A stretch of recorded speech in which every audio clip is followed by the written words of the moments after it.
So let's talk about our goals for today and what we're going to be covering.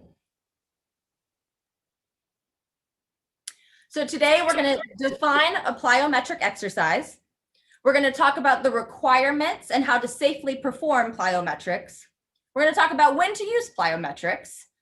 We'll discuss progressions and modifications. And most importantly, we're going to get you practicing and get you moving. So without further ado, I'd like to introduce the rest of our panelists today. And we're going to welcome everyone onto the screen.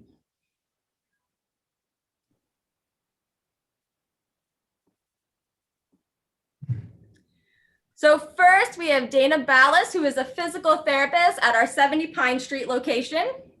Hi, everyone. Thanks for coming. Next, we have Justin Aquino, our amazing physical therapist, also at our 70 Pine Street location.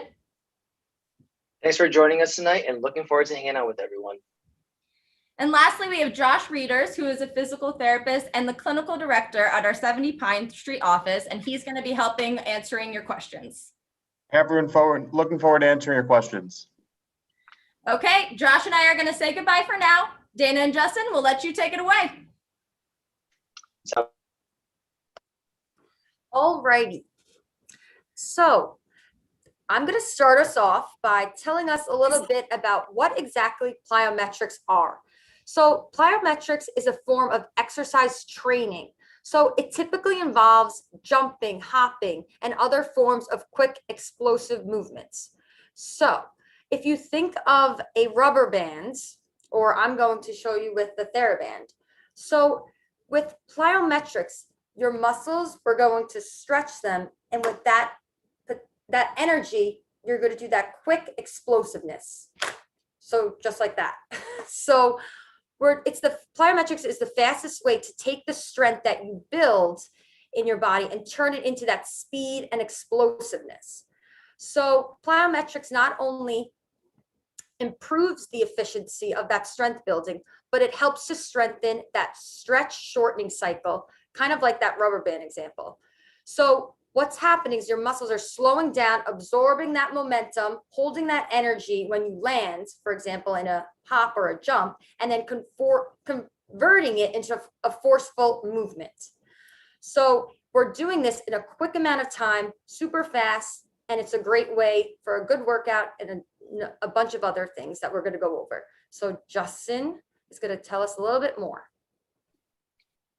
All right, thanks, Dana. So in order for most individuals, or actually not even most, everyone, to try to attempt plyometrics, we want to make sure that everyone has a good idea of how to basically prepare for that.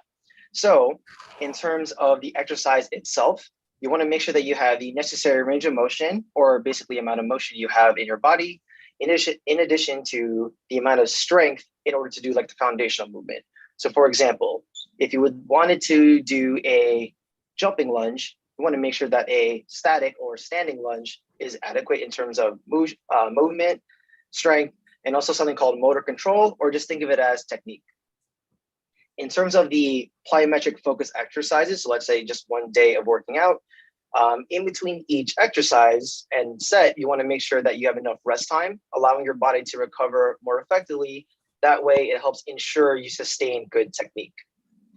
As well as in between workout sessions, so different days, you want to allow your body to recover effectively. The more that our body isn't quite able to maintain that range of motion, strength, and motor control, the more likelihood that injuries can occur. Due to the explosive and more power demanding nature of plyometrics, we typically suggest to limit the total amount of reps per set. Based on some of the research, we usually advise about 75 to 100 touches. So you can think of it as like 10 sets of 10 of your total plyometric workout. Okay, so when to use plyometrics? So like we were saying, it's a form of exercise training that takes that explosiveness and uses it for different sorts of exercises. So this can be the jumping, bounding, hopping, throwing, tossing. So it's not only necessarily lower body activities, it can also be upper extremity or arms getting involved in some of those quick explosive movements.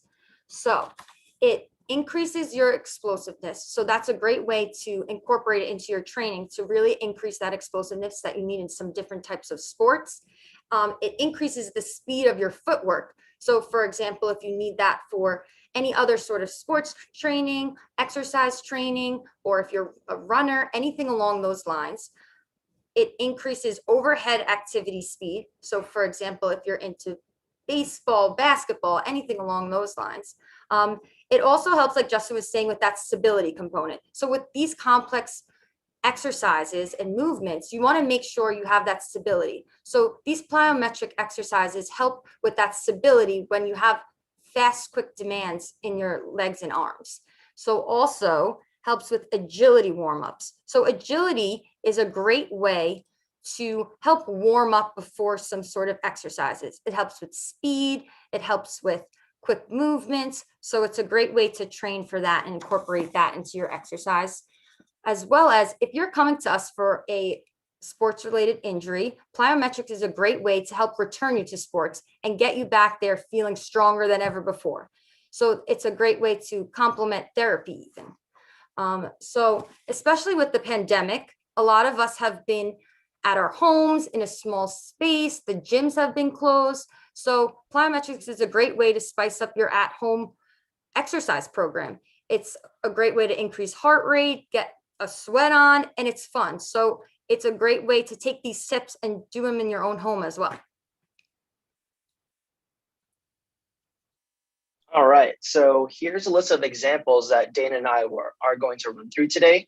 So the list that we have here are jump squats, skater jumps, push press, high knees / butt kicks, downward dog to a lunge, and also jump lunges.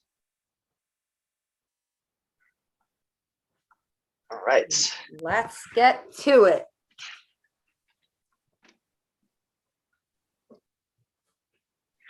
All right, Dana, what do we got first? Here goes. So let's do the jump squats first. Beautiful form. So for this jump squat, so Justin's, when he's going down into the squat, his glutes are on stretch. So that's where he's getting that explosion and that forceful up from the down of the squat. So not only are his glutes firing, but he's also getting that stretch into his calves. So his calves are on stretch, having that potential energy to explode and then pushing through into that jump. So this is the goal of the jump squat that we're going to focus on, and we're going to show you later on some ways to make it harder and some ways to make it easier. Fabulous. So moving on to the skater jumps. So Justin will beautifully show us. So these are a little tougher than the jump squats because you have to work on that single leg stability. So you're not only just going vertically, but you're adding a little bit of that directional component. So the glutes are on stretch and then firing to bring you over to the other side onto that opposite leg. And same thing's happening at the calves. So that calf is on stretch, having that energy to explode over onto the other side. Beautiful. Okay. So now we have the overhead push press. So like I was saying before, it's not only lower extremity that has these plyometric exercises, it's also with the arms. So Justin's going to show us. Beautiful. So here there's a slight knee bend and he's really holding from down below and then pushing straight up. So those triceps aren't stretched and then taking that energy and then going overhead. Nice and perfect. Fabulous. So that's the side view, kind of going into those upper extremity plyometrics. Fabulous. Those 7 pounds are killer. Oh gosh, don't blame you. All right. All right, so while I catch my breath, Dana's going to demonstrate some plyometrics as well. All right, so the first one that we'll go over are high knees. So think of this as a more common way to warm up for an activity. So as you can see here, similar to like a squat, since the knees are coming towards Dana's hips, you get a little pre-stretch in the glutes. Due to the landing nature of the jump, get a little stretch in the calf. But since this is done in succession, that power and quickness allows you to move more quickly, but because of that little lengthening moment in terms of the landing to help you move a little bit more effectively. Cool. Yay. All right, butt kicks are next. Okay. All right, so another common dynamic warm-up activity. So same thing in the calves is happening due to the repetitive nature of landing and jumping off. However, now with the heel coming towards her bottom, that allows you to basically get your quad to get a little bit of a stretch that allows you to kick out quickly. So in terms of like making it more intense or more or less intense, that can be dictated by like how intense of the stretch you get. All right. Let's get to the downward dog to a lunge. All right. So this is probably going to be nice for your yogis out there. All right. So as you can see, Dana is doing a downward dog at that end position, but because of the fast nature of the hip hinge, she gets a little bit of a pre-stretch in her glutes and her hamstrings, as well as her calves. That power that she's generating is pushed instantly forward to push her hips forward. That allows her trailing leg to come forward into that lunge. Oh. Very nice. Grade A forward. And then the last one is jumping lunges. Yes. Okay. All right. So, you ready? Yes. All right. Okay. So you can see here, because of a lunge being a more single leg dominant exercise, you can get a little bit more power in that front leg. However, the benefit of having that trail leg touch the floor is a good aid for some balance. Again, with the speed in the quad of stretching and then quickly shortening to allow her to jump, you get that explosive movement, thus creating more intensity exercises. Sweet. Yay. All right, so those are the base movements. Now we want to make sure that people can do them appropriate to their level of function, just because everyone trains at a different intensity and at a different time. So we have above or in the slide these variables that we like to suggest in order to make these appropriate for you. So the first variable to change would be the speed of the overall movement. So basically, if it takes you about 2 seconds to do a jump squat, maybe try to do the same thing for 1 second to make it a little more intense. If you require a little bit more time, maybe extend it to 4 seconds. Amount of movement. So basically think of that range of motion concept we talked about earlier. So that basically means if you're not able to adequately squat at a very low depth, that is 100% okay.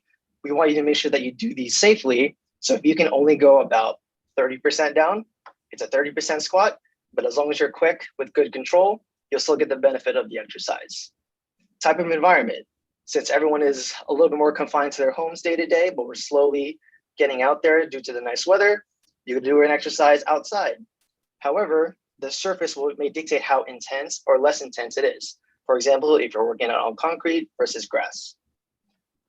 Breaking down an exercise into smaller pieces. Sometimes the overall movement might be a little too tough to sustain for a long period of time. So a benefit to doing that is just try to break up each movement into chunks, which we'll go over in a little bit, as well as the directional component that Dana mentioned earlier. Not every movement has to be in the same exact way every single time. You can always change it up if you'd like.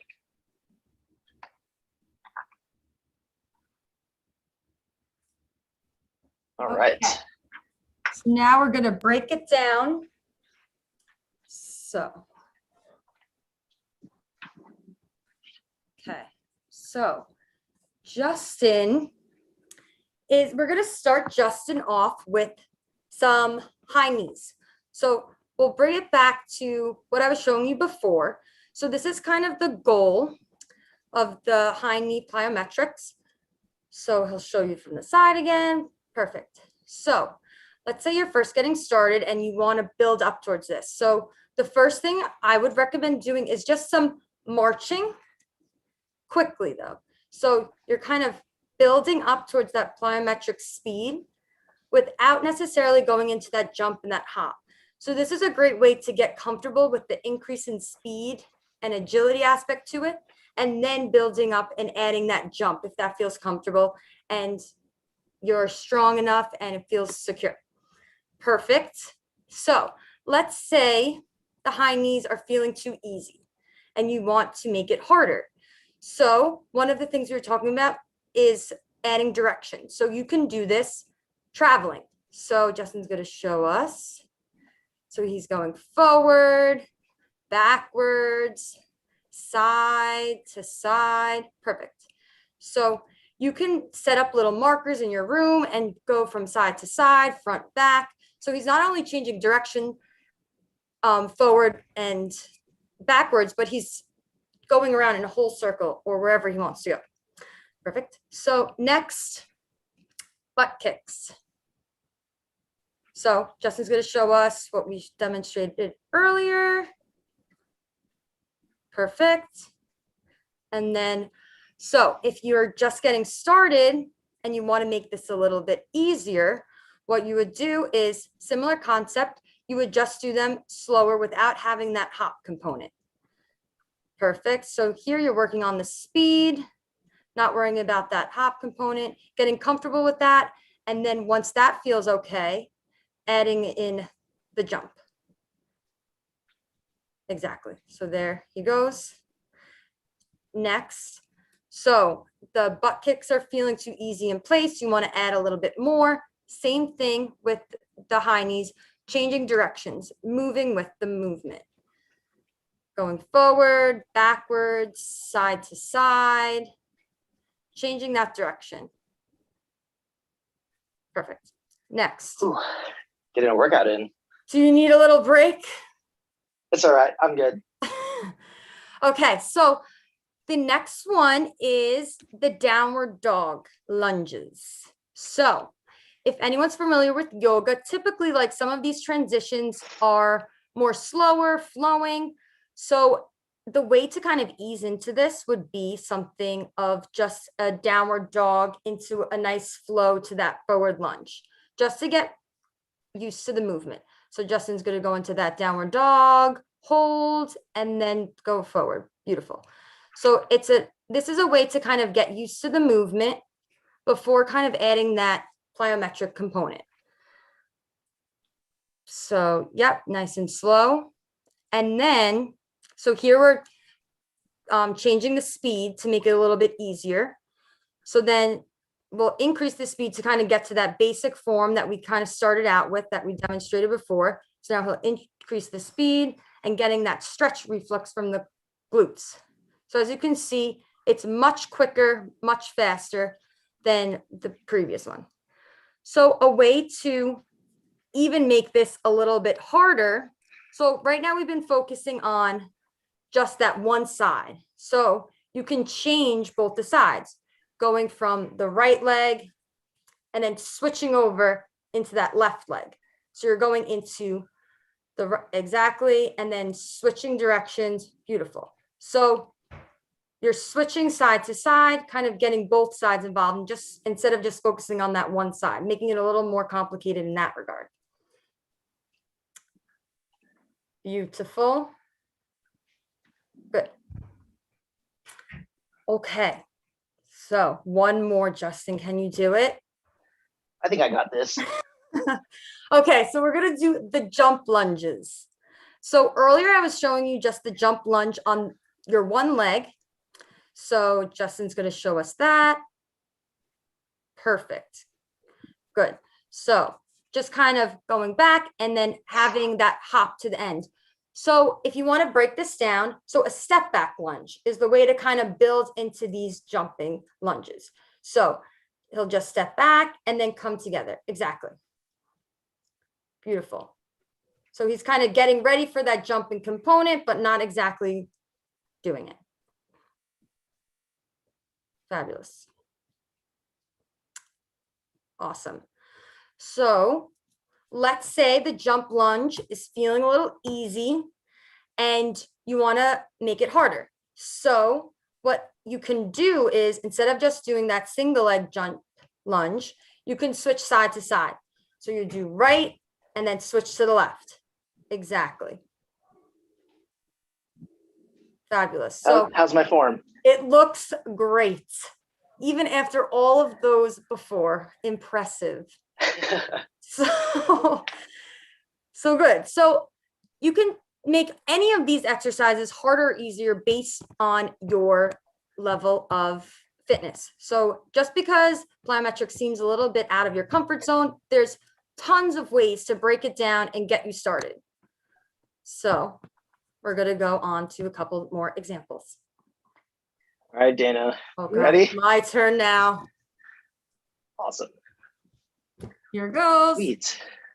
So just to recap the movements we did earlier were jump squats, skater jumps, and push press. So we'll start with the squat jump. All right. So as you can see, Dana is nice and smooth with the motion, going within her available range of motion. Well, let's say the technique's not as good as it could be. How can we make this a little bit easier? So maybe instead of going so low in her squat, maybe go a little bit more shallow.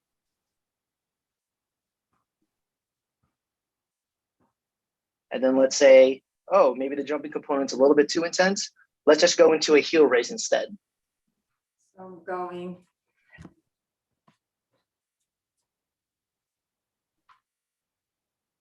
So you can see, instead of leaving her feet off the ground, there's always contact of her foot on the ground or her feet on the ground, but that allows her to maintain good balance, thus creating good technique. All right, so once Dana's done practicing this, it gets a little bit too easy. Then we can just either change the overall speed, or sometimes I like to change the tempo a little bit. So what we'll do, Dana, is basically the same jump squat as before, but I want you to pause at the bottom for a little bit longer. Okay. So the reason why this can be a little bit more intense is because of the energy being stored, but not quickly being able to use or quickly used, you have to be able to propel yourself a little more quickly on the actual shortening of the muscle. Although what is also fun about this, you can actually make this a regression as well. Because you have a little more time to make sure your squat is a good squat, it allows you to kind of gather yourself, be a little more explosive based on the jump. Nice job, Dane. Yay, thanks. All right. What's next? Let's go to the skater jumps. Okay. All right, so Dana's moving side to side. Nice and soft landing, hip hinging to get her glutes to stretch a little bit, as well as her calves lengthening on the land. But might be a little too intense for her. How can we make this a bit easier? So kind of like a concept we talked about earlier is like breaking down the movement a little bit more. So instead of making one full jump from side to side, what you can do is essentially have your toe that's leading touch the ground first, and then quickly weight shift onto that leg. Because you're still moving fairly quickly than your preferred speed, it's still a stability-based exercise. And since you have to move quickly, that landing gets you to stretch as you land, and then quickly propel to the other side. Nice work. All right, so now the skater jumps is getting a little easy. So now we want to add a little bit of a directional component. So sometimes I like to have people work in like a clock. So instead of just moving side to side, you kind of change the plane of direction. Okay, here I go. So you can see that the overall motion remains similar to the base motion, but now that Dana has to rotate her entire body with each landing, it allows you just to add a little bit more balance demand, stability demand, but still sustaining good technique allows you to get the benefit of the same shortening cycle that allows you to stretch, recoil quickly. Awesome. All right, let's get that upper body working a bit. All right. I don't have as heavy of weights as you, Justin, but it'll do. All right, sounds good. Okay. So the push press is basically just an overhead press but you get a little more power from your quads, and also the downward movement of that knee bend gets a little of a pre-stretch in your delts and also your triceps. Nice work. You can see that Dana's body dips down a little bit, but quickly shoots back up to help push those dumbbells above. Great. Yay. So let's say the movement for this is a little bit too intense, but you don't want to necessarily reduce the weight. What you can do, very simple one, is just move overall slower. So just take a little bit more time to do the full movement.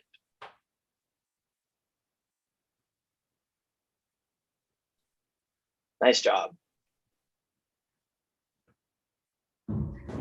Let's see a side view just really quick. So Dana still maintains that upright posture. Arms still dip a little bit to help kind of pre-stretch the upper body. Explosive movement back up. Sweet. All right, so now this is getting a little bit easy. Another thing we could do is now go a little bit deeper into your knee bend. Because Dana has pretty good knee mobility, I want to make sure that she does it well. Let's give this a try. So we'll do. Okay. All right. So the depth of the squat adds a much more intense stretch, but since it's still moving quickly, that quick recoil gives her more power. But the bigger the movement, the more control that someone will need, which Dana still has. Woo. Oh, Awesome job. okay. All right, need a water break. I know. But yeah, just so how we kind of went through, every single movement can be broken down to make it harder or easier. And there's so many different ways to kind of make it harder. You don't have to worry about just speed. It can be direction. There's so many different variations. So make sure you refer to that sheet when you're trying to do some stuff at home to make it easier or harder. All right, awesome. And so this is the completion of the performance portion. Let's ask Ash to come back on screen for some questions.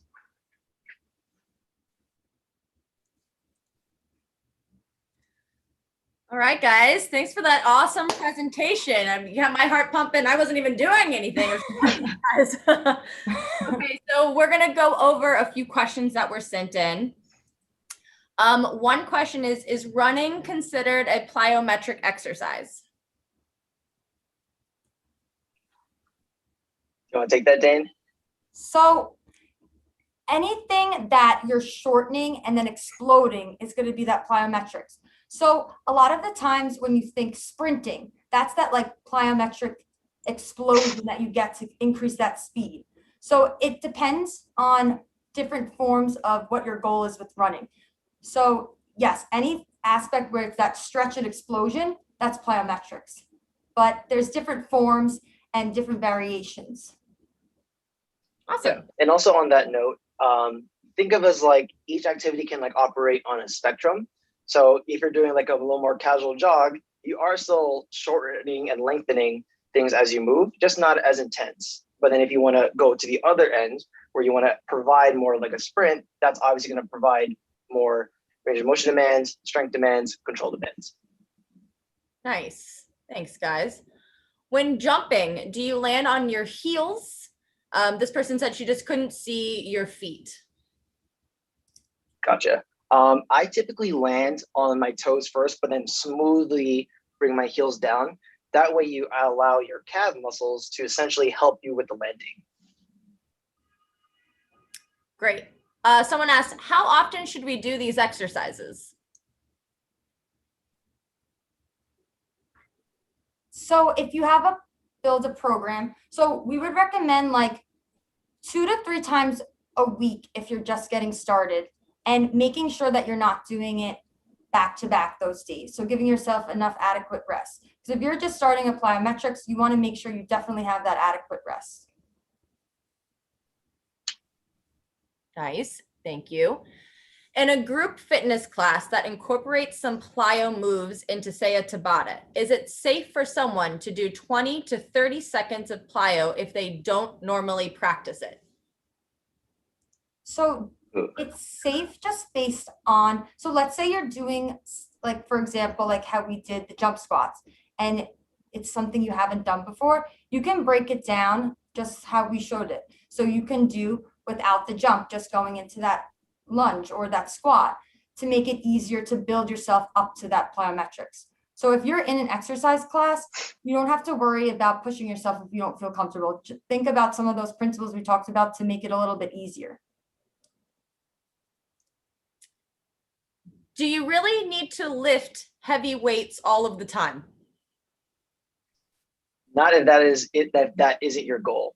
Obviously, like hypertrophy training is definitely helpful, but if you don't really need to worry about that, you don't necessarily have to feel obligated to do so. There are so many other ways to exercise, which is the beauty of exercising. So, make sure that you choose exercise appropriate for what you're trying to work towards. So if someone is a distance-based runner, it's not necessarily don't lift completely. You probably just don't want to work out 5 to 6 times a week of weight training if your goal is distance running. In one online program we do push-up position to low squat. The trainer always says to land with flat feet to keep our knees safe. Why is that? So basically when you land on your toes, at least one thing that I guess in the realm of adequate range of motion and strength and control is how to basically reduce any kneecap forces that typically causes pain. So when you land with a little more of a flat foot, if your technique is still good, it still allows you to get a little bit more of your glute activation, but prevents that kneecap, what we call kneecap shearing forces. How would you program plyometrics into a general strength and conditioning program? For instance, would you do jumps on the same day that you do squats, or would you have a separate day for plyometric work? So you can use plyometrics as a warm-up to some other exercise you plan on doing. So it doesn't necessarily have to be just plyometrics. So for a lot of exercise programs, it's a great way to do it as a warm-up and then progress from there. So it's kind of based off your goals and what you want to do in that session. Awesome. Yeah. Go ahead. Oh, I was going to say, so if someone's program doesn't necessarily require weights, but it has higher volume. So let's say instead of, a typical number is like 3 sets of 10, like 10 sets of 10. If you're a little more fatigued, it may not be this best way to do plyometrics because you have to work a little bit harder. So it may not be based on that workout itself, but if you do another workout where it's not as high in volume and you can pretty much sustain good form, it might be okay to do so. Listening to your body is like one of the best ways to ensure that you're doing things well, but obviously a physical therapist can help you. Yeah. Can you add a directional component to the jump squats, like jumping forward and backward or side to side? Definitely. So if you think about jumping forward in a jump squat, I guess another term would be a broad jump.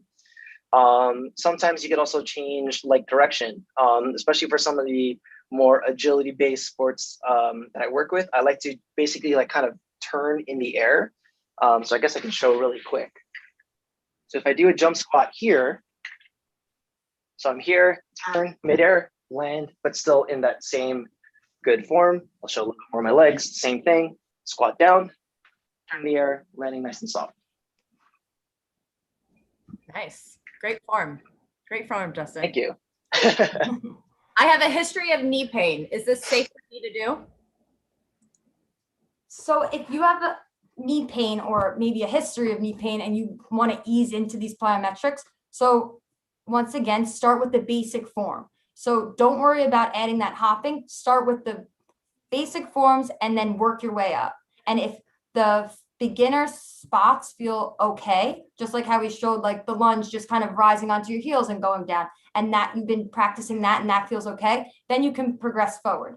But there, for a lot of the knee patients we see, squats are one of the big things that we incorporate into our programs. So from there, the progression is potentially jump squats. So yeah, it's just listening to your body and progressing it based off how you're feeling. Great.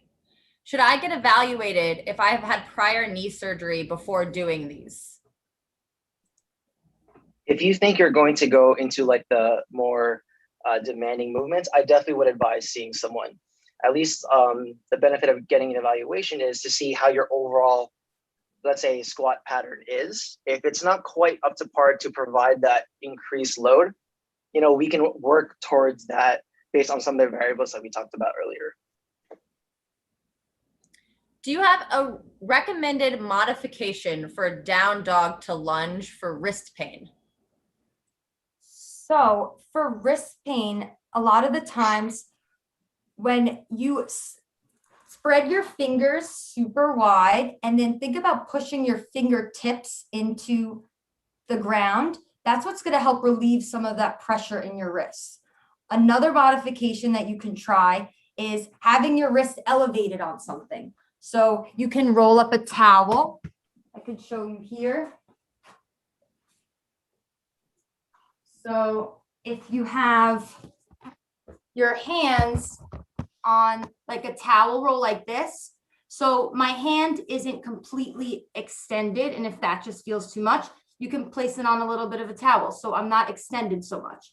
Thinking about spreading your fingertips super wide and then pushing them down into the floor as well. And that'll relieve some of that wrist discomfort. Great. How important is the cool down and stretch after exercise? So typically what I like to do is do more dynamic stretches before and some static stretches after. So dynamic stretches and exercises is kind of what we showed you today. So it's movement patterns that are kind of getting you through that range of motion and back. So the high knees, butt kicks, those are all dynamic patterns. So some more of the static stretches is something like holding just a hamstring stretch. And that's good for after a workout or if you're training. So that's kind of how I typically pattern it. As well as the heart rate component, since you are doing more demanding activities, your heart rate's going to elevate fairly high, especially a percentage of your max heart rate.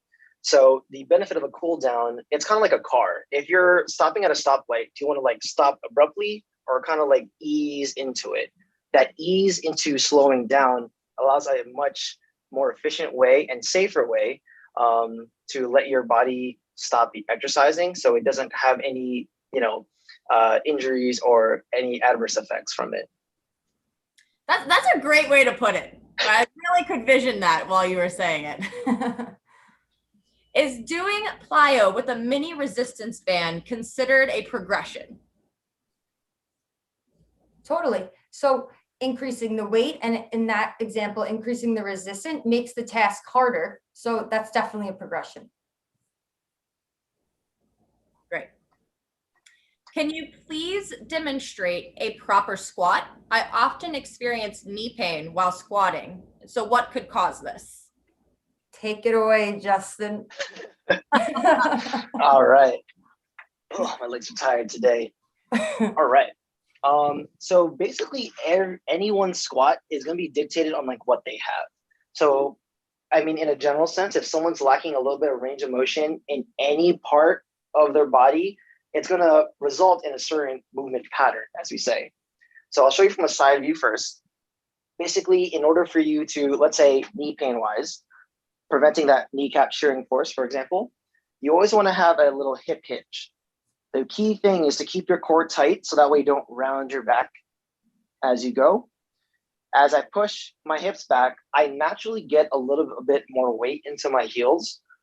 That's basically moving, if you have like a dot on the side of my leg, it basically goes from here to a little bit back. That allows you to hinge, load more through your glutes and posterior chain, pushing through your heels and having your hips come forward. It emphasizes more of that instead of the quad extending, which might be generally overused in most individuals. And I'll show you from a front view as well. Key thing from the front view is to make sure that your knees don't fall in just based on imbalances of forces and not also too wide either, because then you can see my feet kind of come off the floor, and that may be at risk of causing an ankle injury or even a hip or lower back injury. A great way also to start off with squatting is doing like wall slides, because that you have the stability from the wall and you don't have to work, you have a little bit more control of the pressure at your knee. That's a good way to start. If someone hears crunching in their hips or knees doing squats, should they stop? So Only if it's painful. yeah, exactly. Basically, a phenomenon called crepitus that just basically is like, it is an abnormal sensation to feel or hear. However, if it's something that doesn't necessarily change the way you squat during or after, it's more something that we advise to monitor. If it does start creating more issues of either pain or you're not able to squat as well as before, that's something that you want to bring up to your doctor or your physical therapist. Which, speaking of, the next question is, my knees hurt as well when I squat. Should I go see a PT or a doctor? 110%. Yes. All right, those are all the questions we have. So we hope today's talk was valuable and that you learned a few tips and tricks. If we didn't get to your question, we'll do our best to reach out to you directly afterwards. We'll also be sending a handout of the exercises for you to have as a reference. As a reminder, your presenters today were Dana and Justin, our amazing PTs from our 70 Pine Street location. Feel free to jot down their contact info so you can reach out to them directly with any questions and to set up an appointment if you need to. Our Q&A moderator is Josh from our 70 Pine Street office. And I'm Ashley from our 57th Street location. Feel free to also reach out to us and we can also help you get set up with one of our great therapists. As an orthopedic outpatient physical therapy practice, we treat an array of conditions from head to toe, and we're open for in-person visits as well as for telehealth sessions. Should you feel that you could benefit from some individualized guidance and treatment, please don't hesitate to reach out to any one of us individually, and we will personally coordinate you being set up with one of our team members for an evaluation. Lastly, at Spear, we will be hosting a webinar twice a month. Check out our social media pages or be on the lookout in your email inbox for more information on the next one, and we look forward to seeing you there. Thank you all very much for spending time with us today. We hope you enjoyed our webinar and we wish you all the best. Good night, everyone. Thank Thanks you for coming. coming.